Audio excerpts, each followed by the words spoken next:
صحابی ہیں. مدینہ منورہ میں سن 2 ہجری میں سب سے پہلے ان کا انتقال ہوا تھا. نبی کریم رؤوف الرحیم صلی اللہ علیہ وسلم تشریف لائے تھے.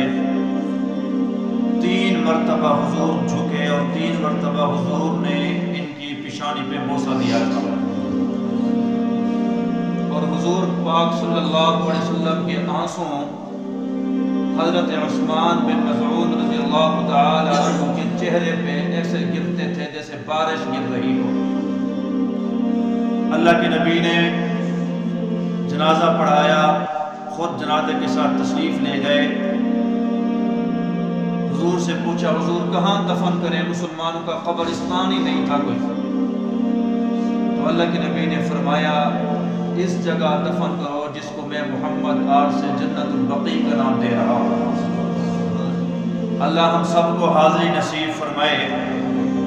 جنت البقیع میں سب سے پہلی قبر اور جس کی وجہ سے اللہ کے نبی نے اس کو جنت کا ٹکڑا کہا، سب سے پہلی قبر حضرت